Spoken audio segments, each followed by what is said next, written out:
if you're after a super mini, well, the options are kind of endless.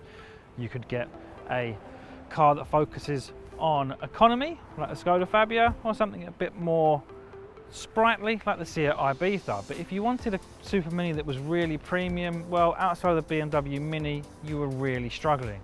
That was until the Audi A1 came along.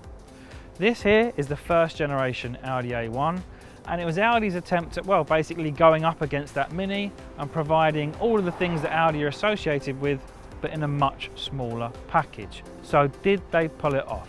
Is this a small car that offers a premium interior and build quality with the attention to detail that you come to expect from Audi? Let's find out in this need to know video of the used Audi A1 Mk1.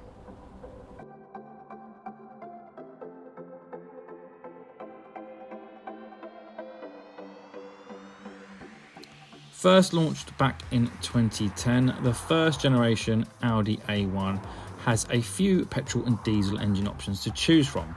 The petrol engines start with the 1.2 litre TFSI that produces just 86 horsepower.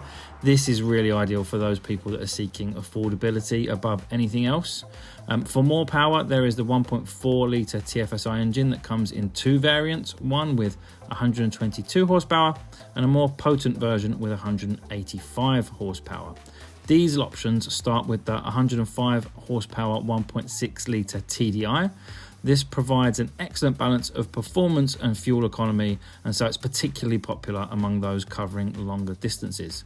Later models also include a more powerful 2 litre TDI engine delivering 143 horsepower. In terms of trim level, well, there are several available, all of which are consistent with the wider Audi range of the time. The bottom spec, so to speak, is the SE trim, which provides a solid foundation with features like air conditioning, a digital display screen, and Bluetooth connectivity. Sport trim adds a slightly more dynamic edge with sportier seats, larger alloy wheels, and a sportier suspension setup. This is taken one step further, especially in terms of aggressive looks, with the S-Line trim that includes the distinctive S-Line styling, half leather upholstery, and larger alloy wheels. At the top of the range, you've got the Black Edition, which offers a bit of an exclusive feel with black styling details, xenon headlights, and an upgraded sound system. When it comes to the interior of the Audi A1, I would say, well, it is minimalist Audi is probably the best way to put it. It doesn't feel out of keeping with the rest of the cars within the Audi range, but there is a lot less going on than something like an Audi A6, for example. There's fewer buttons, fewer things to do, but still it's a good setup. There's a screen at the top which hasn't got the best graphics, but it is very clear and easy to use via the controller here where your volume knob would normally be. There's a little controller for the MMI system. You've also got some nice physical buttons for the climate controls, which is always useful to have, so you're not diving into a touchscreen menu on the move when you want to change temperature. There's a couple of cup holders down here. There's also a 12-volt socket. You've got just about enough room for a small bottle in the door bin, and overall I would say that it's relatively minimalist. It's also very, very dark in here. It's lots of black plastics, but everything that is here feels of good quality and it's very solidly built. Is it that much different to some other cars within the segment that are produced by the Volkswagen Group? No, it's not leaps and bounds ahead, but it is ahead. So looking outside of its kind of siblings within the group, how does it stack up against a BMW Mini, for example? Well, it's nowhere near as fun, that is for sure. It doesn't have the huge central round screen, for example, that you'd find in the Mini, but it does have that overwhelming feeling of Germanic Audi quality. Putting me in the back of the Audi A1 isn't possibly the fairest test, but we will give it a go. I am just under 6'2", so let's be honest, I am too big for the back of this car. I could not travel anywhere. I don't have the headroom, I'm hunched over, and I've had to put the seat quite far forwards to get my knees behind it. So I would suggest that the rear of this car is probably only for very small adults or children only. Of course, this is the 3-door, so in the 5-door Sportback you will have a bit more space and it will be a bit more practical. So if you actually want to carry adults or car seats in the back, I would recommend looking at the 5-door over the 3-door.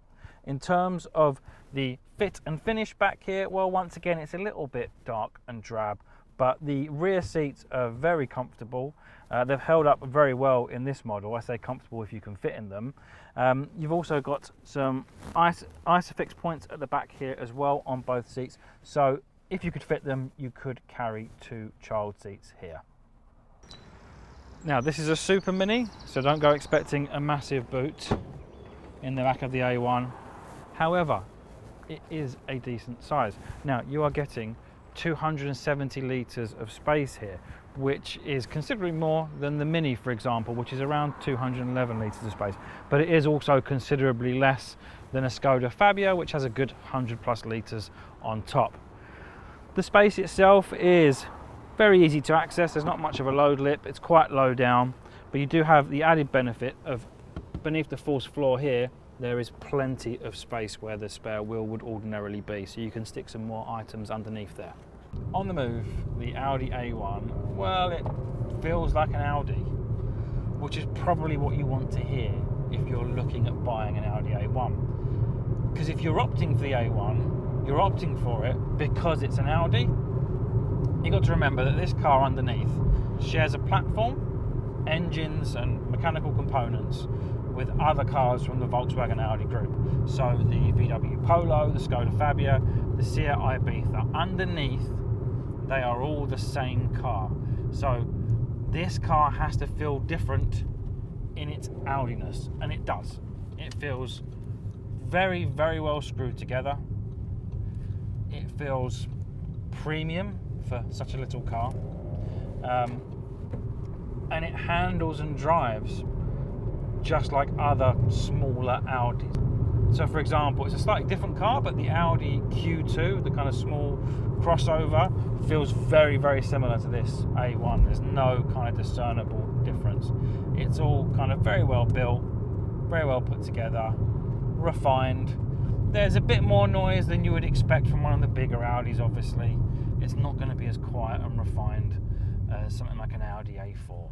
But it's still, compared to its rivals, a very kind of nice place to be. It just all feels very Audi, very solid.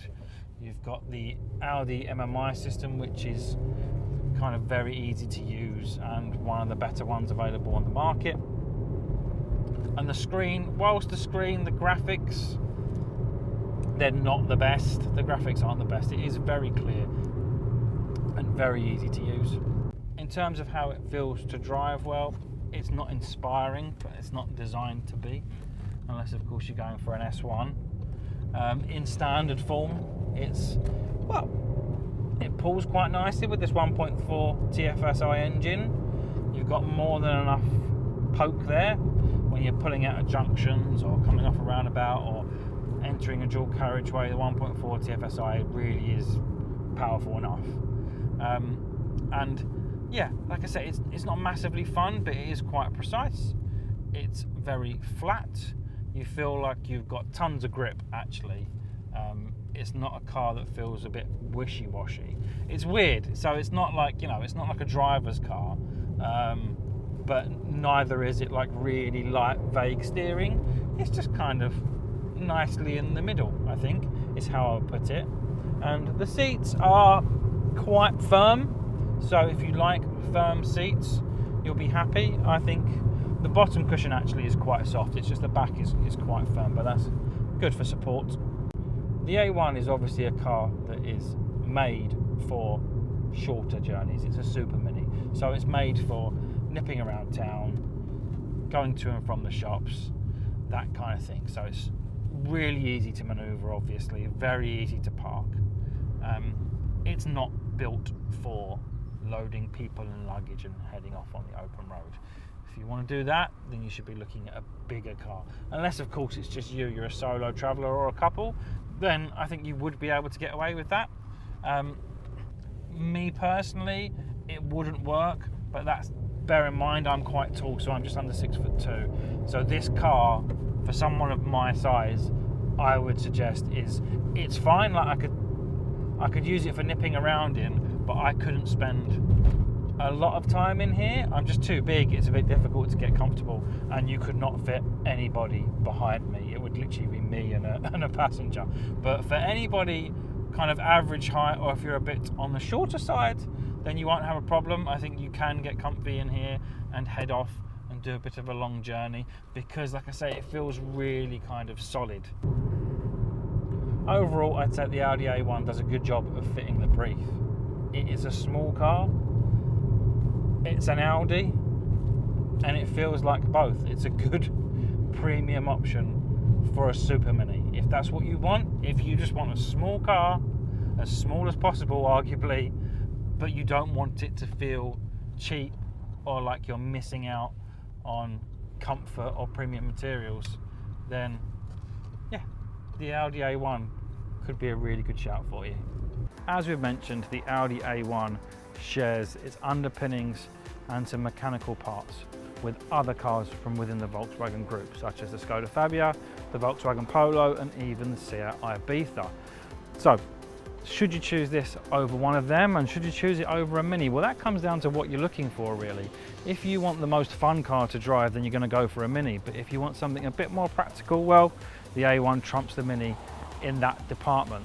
What you will get with the A1 is a very premium, solid interior that is pure Audi despite its size. Thanks for watching this need-to-know used car review of the Audi A1. If you enjoyed the video, be sure to give us a like, and of course please do subscribe and hit the bell icon so you're notified every time we upload a video like this. Also, let us know in the comments below, would you go for the Audi A1, or would you just go for something a bit more obvious like the Volkswagen Polo?